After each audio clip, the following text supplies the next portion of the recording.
Katakan apa? Akhlak yang baik adalah kebahagiaan.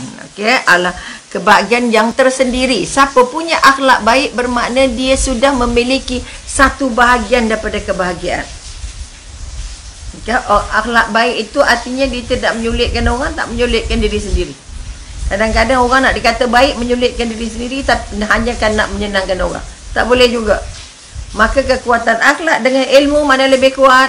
Akhlak jauh lebih kuat daripada ilmu. Ilmu tanpa akhlak kosong. Akhlak tanpa ilmu juga sesat. Ini masalah. Dua-dua mesti jalan. Tetapi lebih besar peranannya adalah akhlak. Sebab itu kita kata setiap ilmu mesti digabung dengan akhlak.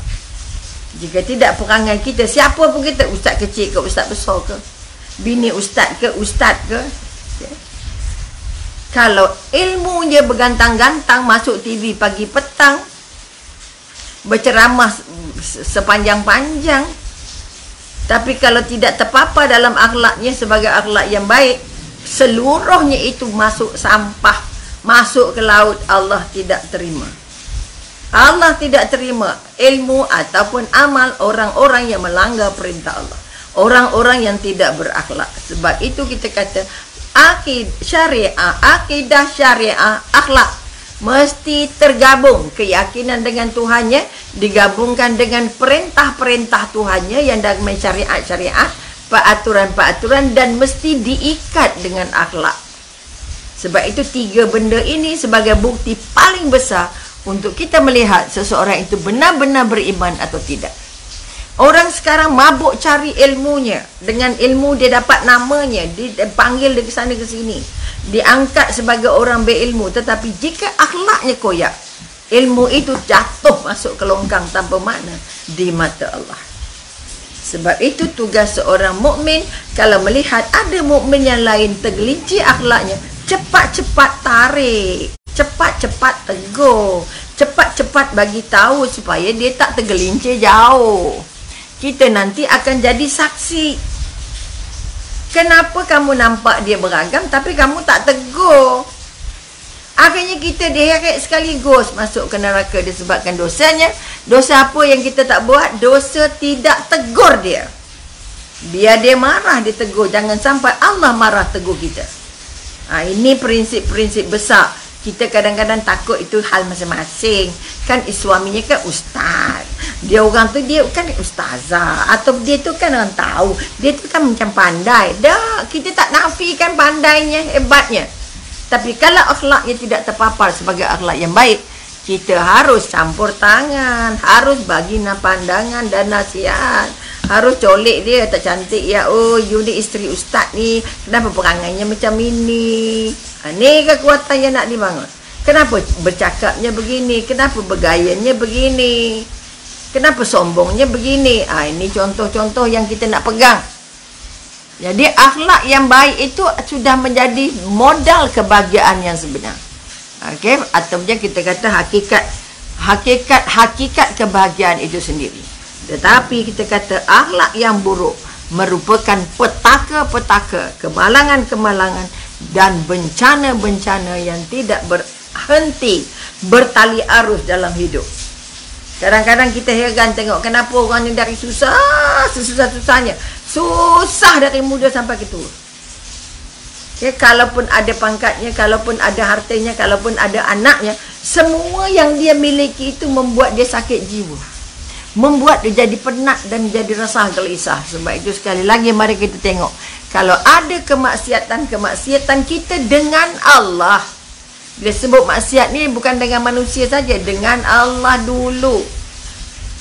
Sebab itu ati Allah wa ati rasul wa ulil amri minkum. Taat Allah, taat Rasul, taat pemimpin, taat Allah, taat suami. Yang taat Allah, jangan berhenti ke situ.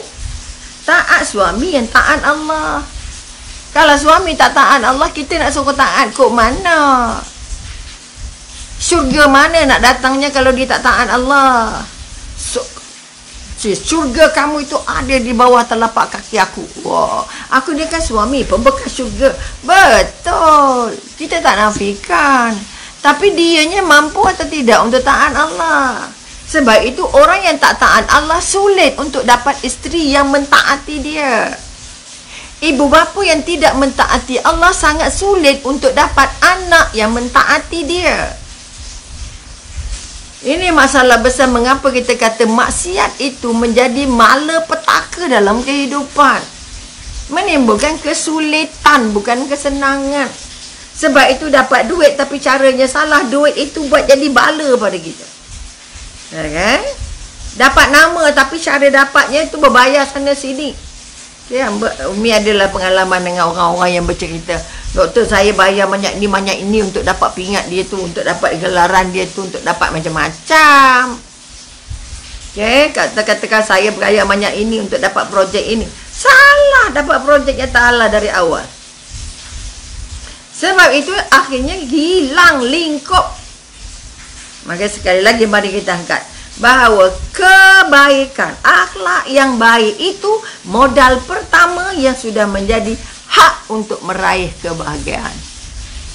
Okay? Dan akhlak yang buruk itu sudah pasti memburu menjamin perkara yang sengsara, bencana dan malapetaka yang sangat buruk. Maka sekali lagi tajuk kita tadi, maksiat mengundang kesulitan, mengundang kekufuran.